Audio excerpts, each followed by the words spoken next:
हमारा क्लियर हो गया, स्ट्रक्चर भी, एफवीजी थ्योरी भी हो गई और उसके बाद लिक्विडिटी भी हमारी मतलब के निकल आई। अब ऑर्डर ब्लॉक ये रहता है और उसके बाद हम आगे एडवांस की तरफ चलेंगे, डेली बायस की तरफ। तो ऑर्डर ब्लॉक हमारे पास ये होता है कि जब ब्रेक ऑफ स्ट्रक्चर हो, स्क्रीन लैग तो नहीं कर रही, सही चल रही? तो ब्रेक ऑफ स्ट्रक्चर होने के बाद इस जगह पे लास्ट जो हमारे पास कैंडल होगी ना, वो हमारे पास एज ए ऑर्डर ब्लॉक होगी।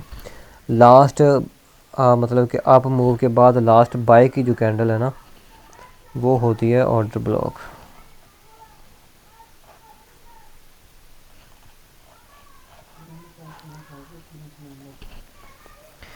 अच्छा, अब देखें कि ये लाइव चार्ट के ऊपर आपको समझ आएगी कि इस जगह पे एक वेव के अंदर जो लास्ट बाय की लास्ट सेल की कैंडल हम एक ऑर्डर ब्लॉक नहीं लेते। अगर तो इस वेव के अंदर 3-4 इकट्ठी सेल की कैंडल है तो वो हमारे पास सारी मतलब कि सारी की सारी ना एज ए ऑर्डर ब्लॉक ही होगी। ये नहीं कि हमने लास्ट ही ऑर्डर ब्लॉक वाली कैंडल लेनी है। ये हम लाइव चार्ट के ऊपर जाके देखेंगे इस एग्जांपल को, तो आपका ये मतलब कि क्लियर हो जाएगा। एक तो ये सीन है इसका, और दूसरे नंबर पे है मेन जो है वो ये है कि इस जगह पे हुआ हमारे पास change of character.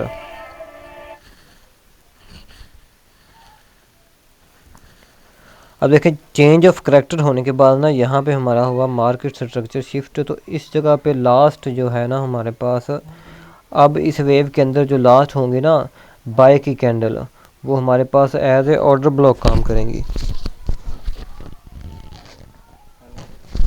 Last bye की कैंडल, ये बात आपने याद रखनी, एक हो या फिर 2-3 इकट्ठी हो, तो वो सारी की सारी हमारे पास एज ए ऑर्डर ब्लॉक ही होगी।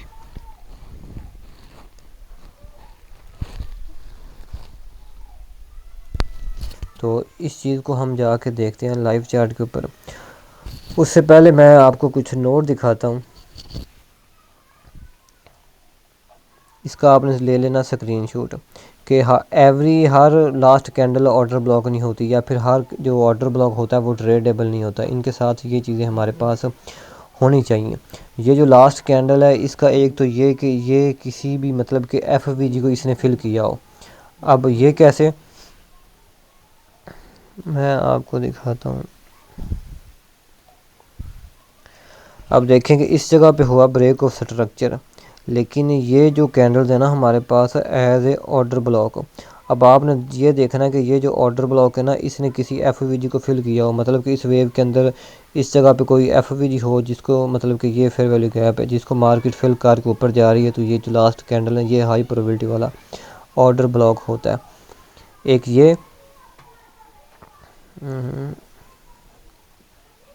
और दूसरे नंबर पे हमारे पास ये है कि इस जगह पे ये जो ऑर्डर ब्लॉक है ना, इसने किसी प्रीवियस मतलब कि इस जगह पे कोई लो पड़ा हुआ उसकी लिक्विडिटी लेने के बाद मतलब कि ब्रेक ऑफ स्ट्रक्चर हुआ, तो ये हमारे पास अच्छा ऑर्डर ब्लॉक होगा।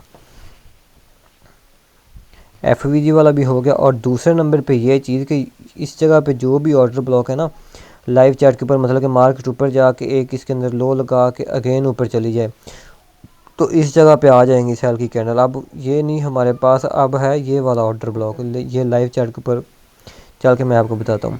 तो अब ये जो ऑर्डर ब्लॉक है ना, ये जो मैंने लिखा है कि ये इक्विलिब्रियम के अंदर हो या फिर एज ए डिस्काउंट के अंदर हमारे पास होना चाहिए, तो ही फिर ये ट्रेडेबल है। मतलब कि मार्केट नीचे आ रही है, हमने लो से लेके हाई तक फिर भी प्लॉट की, ये जो 0.5 वाला लेवल है ना, ये होता है हमारे पास इक्विलिब्रियम।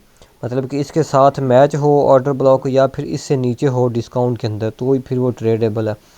एक ये हो गया, और एक ये मतलब कि find support as a high time frame level. मतलब कि ये जो ऑर्डर ब्लॉक है ना, इसके साथ अलाइन कर रहा हो हमारे पास कोई हाई टाइम फ्रेम का लेवल।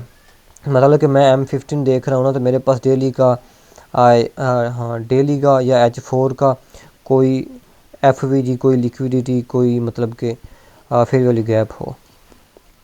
अब इस चीज़ का मतलब क्या है जो मैंने लिखा है कि मार्केट ऊपर जाए,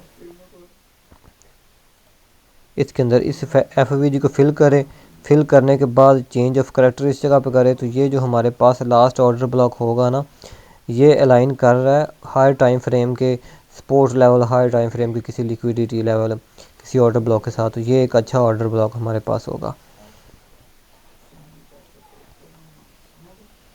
तो इसके बाद ये सेम मैंने वो बता दिया आपको पहले कि लिक्विडिटी को इसने किया हो, मतलब कि लिक्विडिटी रन इसने की हो, प्रीवियस लिक्विडिटी लेने के बाद मार्केट चेंज ऑफ करेक्टर करे तो फिर वो ऑर्डर ब्लॉक हमारे पास अच्छा होगा। तो अब इस चीज़ को हम जाकर देखते हैं लाइव चार्ट के ऊपर।